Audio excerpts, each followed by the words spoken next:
आगे कि आप वहां पर जब एक यूजर को रजिस्टर करते हो तो होता क्या है, यूजर वहां पे अपना ईमेल एड्रेस डालेगा, यूजर नेम डालेगा और जो भी उसकी डिटेल्स रहती है जिसके साथ हम एक अकाउंट क्रिएट कर सकते हैं, वो सारी इंफॉर्मेशन हम यूजर से लेते हैं और उस इंफॉर्मेशन के साथ एक अकाउंट क्रिएट करते हैं हमारी वेबसाइट पे। ये होता है, यही अभी तक हमारा एक क्लासिक जनरल यूजर को रजिस्टर करने का तरीका था हमारी वेबसाइट पे।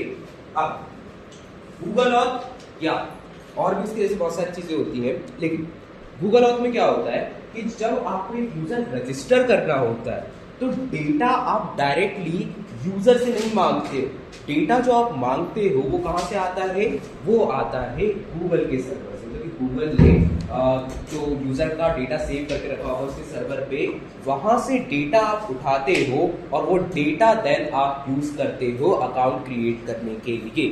मतलब कि जब हम गूगल ऑथ की बात कर रहे होते हैं तो डेटा यूजर नहीं देता। हाँ, जब हम गूगल ऑथ की बात करते हैं तो अकाउंट क्रिएट करने के लिए डेटा यूजर से हम नहीं मांगते, तो किससे मांगते, गूगल ऑथ से। जो डेटा हम बोल सकते हो, जो डेटा जिससे हम अकाउंट क्रिएट करने वाले, वो डेटा हमारे पास आता है गूगल से।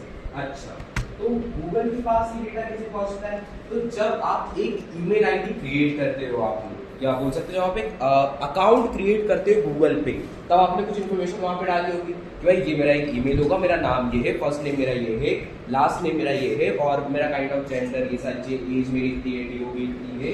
तो ये सारी इन्फॉर्मेशन आप डालते हो जब गूगल पे आप अपना एक अकाउंट क्रिएट करते हो। तो ये जो सारी डिटेल्स रहती है, यही डेटा बाद में गूगल हमें दे देता है जिसके साथ हम अकाउंट क्रिएट कर पाते हैं। तो गूगल के पास डेटा कैसे आया, वो यूजर ने दिया था, वो यूजर ने दिया था और उसी डेटा के साथ हम फिर से एक अकाउंट क्रिएट करते हैं। तो एक बार फिर से थोड़ा समराइज कर रहा हूँ, होता क्या है यहाँ पर, जब हम एक अकाउंट क्रिएट कर रहे होते हैं, रजिस्टर कर रहे होते हैं, तो डेटा यूजर से डायरेक्टली नहीं मांगा जाता, डेटा फिर भी आता है, तो आता कहाँ से, वो आता है गूगल से। अच्छा, गूगल के पास कैसे पहुंचा, तो जब यूजर ने गूगल पे अपना एक अकाउंट क्रिएट किया होगा तो वो कुछ डेटा देता है, तो वही डेटा गूगल हमें वापस रिटर्न कर देता है। अच्छा, तो अगर बाय चांस यूजर ने गूगल पे अकाउंट क्रिएट नहीं किया होगा तो फिर डेटा कहां से आएगा, फिर वहां पर यूजर को एक अकाउंट क्रिएट करना पड़ेगा गूगल पे और देन हमारे पास डेटा आता है। ऐसा है, समझ गए कैसा क्या होने वाला है। तो हमें एक अकाउंट क्रिएट करना रहेगा, यूजर को रजिस्टर करना रहेगा, लेकिन जो डेटा आएगा वो डेटा कहां से आएगा, गूगल से आने वाला है। इतना क्लियर है, किसी कोई प्रॉब्लम यहाँ तक, गूगल के पास अकाउंट डेटा कहां से आया, वो तब आया जब यूजर गूगल पे अकाउंट क्रिएट कर रहा है। क्लियर है यहाँ तक, बढ़िया। तो देखो, इसमें जब हम गूगल ऑथ पढ़ते हैं तो इसमें बहुत सारी चीजें रहती है।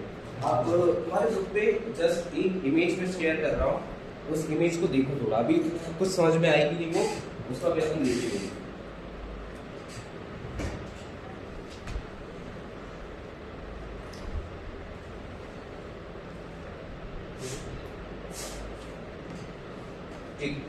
एक इमेज ग्रुप पे ड्रॉप हुई है, उसको देखो थोड़ा, एक डायग्राम में,